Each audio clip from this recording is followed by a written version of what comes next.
तो आइए आगे हम देखते हैं सीतायन में क्या होता है। Page number 117। क्या वे आए थे? महारानी कौशल्या ने अचरज से पूछा। सीता ने सिर हिलाकर उत्तर दिया, मुझे उनसे बात करने के लिए उनकी भौतिक उपस्थिति की आवश्यकता नहीं। उनके आशीर्वाद के बिना मैं इतना ठोस कदम कभी न उठा पाती।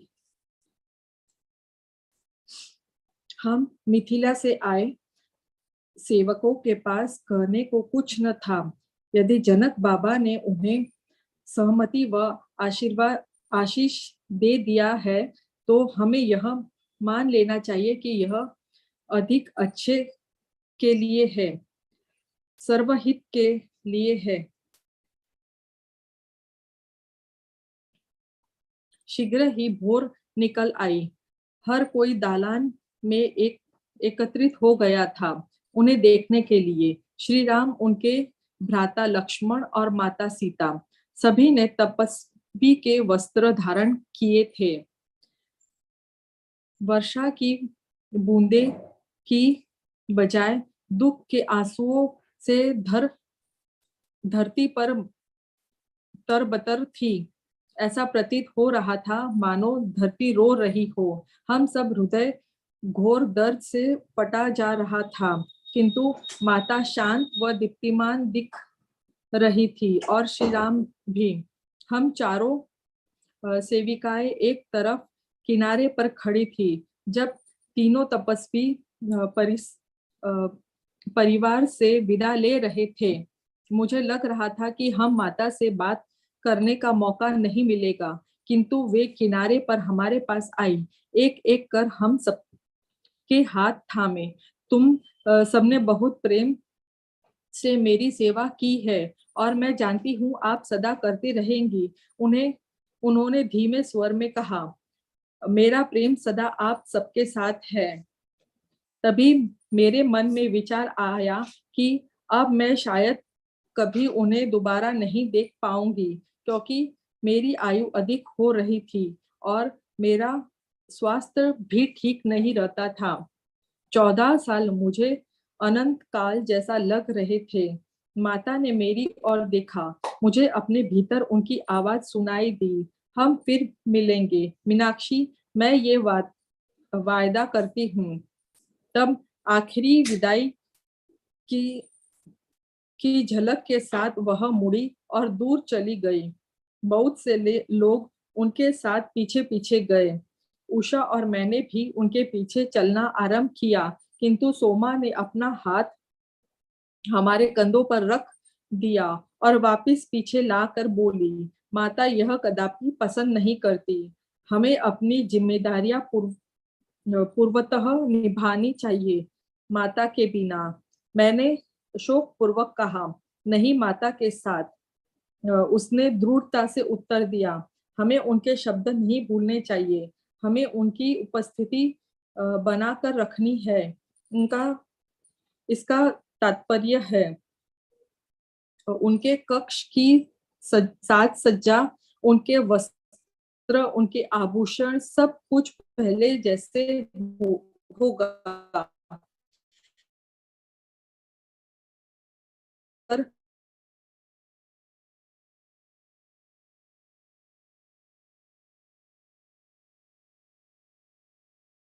कर ध्यान करते हैं तो उन्होंने ऐसा विश्वास रखना होगा कि वे हमारे अयोध्या में देहावसन इस नई वास्तविक करने में हमें कुछ समय लगा था। एक सोमा ही थी जो पूरी तत्परता के साथ हमारी प्रत्येक गतिविधि पर निर्देश देकर अपनी मानसिक मानसिक सबलता का परिचय दे रही थी। पवित्र ज्योति की देखरेख करने के लिए उसने हमें सबके समय विभाजित कर दिए थे। उसने सुनिश्चित किया कि प्रतिदिन कौन माता के वस्त्र तैयार करेगा, कौन आभूषण, किसको कक्ष की सफाई करनी है और कौन फूलों से कक्ष को सज्जित करेगा? किन फूलों को चयन करना है? माता के प्रतिदिन की पूजा का सामान कौन लाएगा? आदि। इस प्रकार हम माता की उपस्थिति बनाकर रखने का यत्न कर रहे थे और साथ ही अपनी नई जिम्मेदारियों के प्रति भी सजग थे जो माता ने हमें सौंपी थी। सोमा कौशल्या माँ के आराम का पूरा ध्यान रखती और मैं कैकेयी माँ का। यह याद मेरे जीवन का सबसे कठिन कार्य था, क्योंकि मैं इन बातों से इनकार नहीं कर सकती कि मेरे मन में उनके प्रति बहुत नाराजगी थी और मन में दया के भाव जागने में सप्ताह कई सप्ताह लग गए। उनकी लंबे समय से निष्ठावान सेविका का महारानी से मन में जहर भरने के लिए निष्काश किया जा चुका था और महल का कोई भी नौकर उनके समीप नहीं जाएगा, ऐसा राजकीय आदेश था। महारानी अभी तक अपनी बीमारी से उबर नहीं पाए थे और दोनों महारानियां उनकी देखभाल में यूं व्यस्त थी कि महारानी कैकेयी को देखने का किसी के पास समय नहीं था और इसलिए उनके खान पान की व्यवस्था की जिम्मेदारी में ही निभा रही थी। यदि माता का अनुरोध न होता तो मैं कदापि इस सेवा की पेशकश नहीं करती। प्रतिदिन प्रातः मैं उनके बंद कक्ष का द्वार खटखटाती, पुकारती, आग्रह करती, भोजन रख कर आती और चंद घंटों पश्चात जब दोबारा जाती तो वह खाना यूं का त्यों रखा मिलता। यही क्रम प्रत्येक दिन चलता। इसी प्रकार कई दिन बीत गए। फिर एक दिन सुबह जब मैं थाली वापस लाने गई तो पाया थाली वहां नहीं थी। इस प्रकार कुछ दिन बीते। एक दिन जब दरवाजा खटखटाया और थाली लेने लगी तो देखा दरवाजा थोड़ा खुला था। मैंने उस अंधेरे कमरे में सावधानी से प्रवेश किया, चारों ओर देखा। वह पूरा कमरा अव्यवस्थित था, साथ ही महारानी भी। उनकी दिन अवस्था देख उसी क्षण में उनकी सारी काली करतूतों को भूल गई और पहली बार मैंने अपने हृदय में उनके लिए प्रेम के भाव अनुभव किए, जबकि मैंने एक दूरी बनाकर रखी थी, क्योंकि उनके बहुत समीप जाने में मुझे बहुत डर लग रहा था। मैंने अपनी नजर झुका रखी थी, जैसे कि मुझे सोमा ने निर्देशित किया था। महारानी ने मुझे आने के लिए कहा, अपनी आंखों को झपकते हुए, जैसे कि वह मुझे पहचान नहीं पा रही थी। उन्होंने पूछा, क्या तुम ही वह हो जो प्रतिदिन मेरे लिए भोजन लेकर आती हो? तुम कौन हो? क्या तुम कोई नई सेविका हो? अचानक उन्हें एहसास हुआ कि मैं कौन हूँ। क्या तुम सीता के साथ मिथिला से आई हुई सेविका में से एक नहीं हो? मैंने हामी भरी। क्या तुम नहीं जानती मैंने क्या किया है?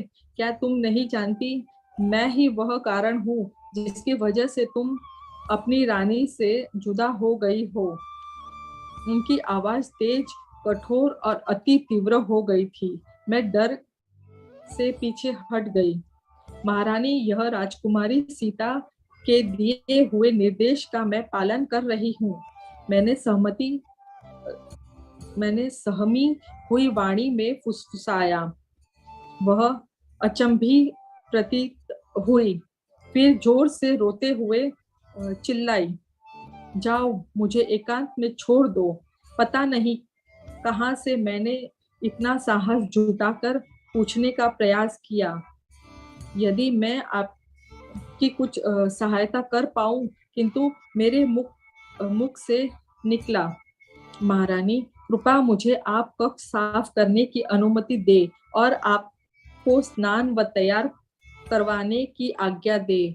वह पूर्णतः अस्वस्थ थी और बंद रहने की वजह से कक्ष में से भी दुर्गंध आ रही थी। किंतु जब वे दोबारा चिल्लाई, मुझे अकेला छोड़ दो, मैं शीघ्र ही वहां से निकल आई। अभी जो मैंने अनुभव किया था उससे मैं अभी भी विचलित थी। कांपती हड़बड़ाती मैं शीघ्रता से माँ की उस दिव्य ज्योति के पास पहुंची।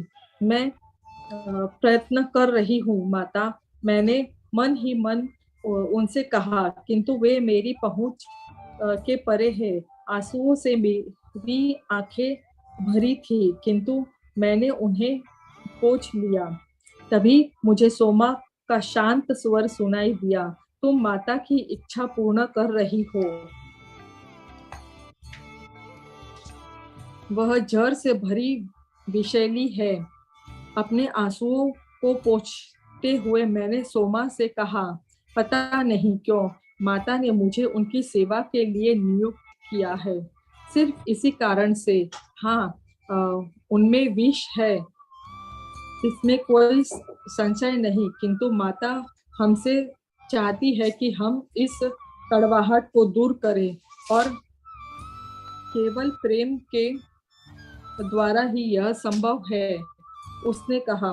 उसने सभी सेविकाओं को निकाल दिया गया है और महल में कोई भी उनके समीप नहीं जाएगा। वे भूखी रह जाएगी यदि कोई उनकी देखभाल नहीं करेगा। मैं यह कार्य प्रसन्नता से करूंगी मीनाक्षी। मैं तुमसे इस कार्यभार का बोझ ले सकती हूँ। मैंने ना करते हुए अपना सिर हिलाया। माता के दिए किसी भी कार्य को पूरा करने में आज तक मैं विफल नहीं रही हूँ। यदि यह मैं नहीं कर पाई तो उन्हें मुख किस प्रकार दिखा पाऊंगी सोमा। लेकिन काश तुमने उन्हें देखा होता।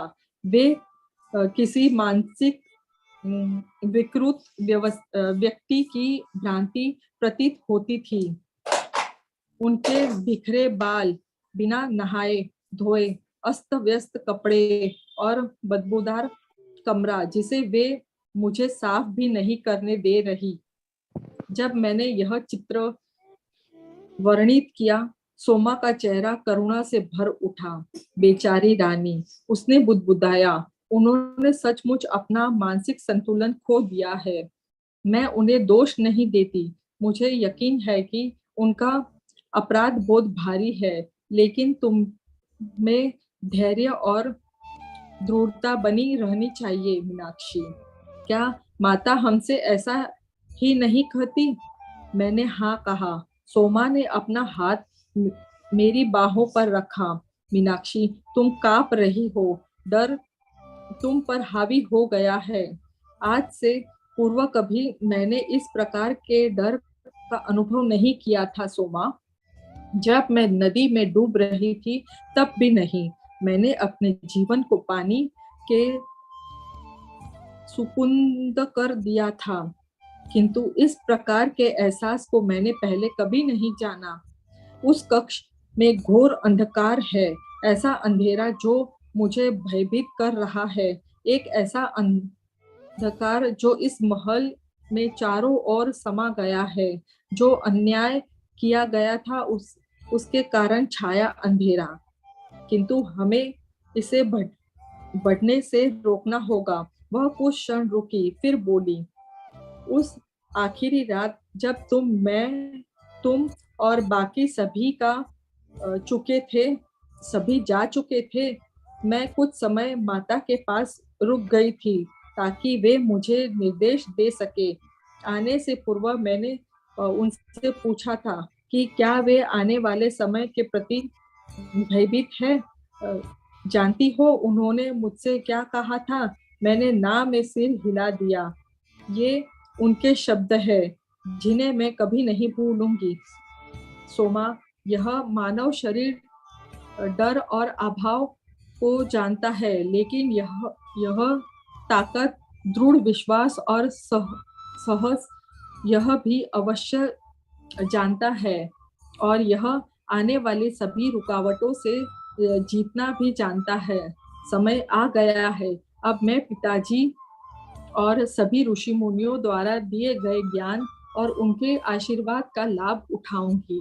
इस शब्दों को सुनकर मेरी कपकपाहट शांत हो गई। फिर सोमा ने कहा, हमें जनक बाबा का आशीर्वाद प्राप्त है, क्या तुम्हें याद नहीं? वो आखिरी आशीर्वाद जो उन्होंने हमें दिया था, सिर्फ वही काफी है हमारी रक्षा करने के लिए। यहाँ ऐसा कुछ नहीं जिससे हम भयभीत हो। और फिर वे पूर्वतः भोजन लाती रही। यदि दरवाजा बंद होता तो मैं खाना कक्ष के बाहर रख देती, और यदि थोड़ा खुला रहता तो मैं भीतर प्रवेश कर उनके पास रखी टेबल पर रख देती। कई दिन व्यतीत हो गए। एक दिन जब मैंने कक्ष में प्रवेश किया तो उन्होंने मुझसे कहा, तुम अब यह कक्ष की सफाई कर सकती हो। मैंने नजरें उठाकर उनकी ओर देखा। ऐसा महसूस होता था कि उनके खोए होश लौट आए थे। मैं इस बात से इनकार नहीं कर सकती कि इसकी उपस्थिति में मुझे अच्छा लग रहा था। क्या मैं स्नान में आपकी सहायता कर सकती हूँ, महारानी? मैंने पूछा। उन्होंने स्वीकृति दे दी, और ऐसे मेरा उसका सेवा का कार्य आरंभ हो गया। जबकि हमारे माध्यम केवल चंद शब्दों का ही आदान प्रदान होता था। कुछ महीनों पश्चात महल में एक नई सेविका का आगमन हुआ, जैसे महारानी कैकेयी की सेवा के लिए नियुक्त किया गया था, और मैं इस उत्तरदायित्व से मुक्त हो गई। सोमा ने आकर मुझे यह खबर दी।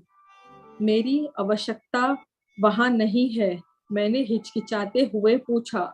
सोमा ने हामी में सिर हिलाया। मुझे लगा तुम यह सुनकर प्रसन्न होगी, परंतु तुम तो उदास हो। क्या तुमने उनसे उनसे लगाव हो गया है? मैंने हाँ भरते हुए सिर हिलाकर कहा, किंतु मैंने माता को विफल करवा दिया। उन्होंने मुझे यह कार्यभार दिया था। आशंका आशंका है माता ने ही उस नई सेविका की नियुक्त करवाई है, जिससे तुम इस जिम्मेदारी से मुक्त हो सको। वो भला ऐसा कैसे कर सकती है? वे तो यहाँ से बहुत दूर है, मीनाक्षी। वो कभी दूर नहीं है। ये बात मैंने तुमसे कितनी बार कही है। वो जानती है, जो कुछ भी हो रहा है वो सब जानती है। यह कई बार देखा है।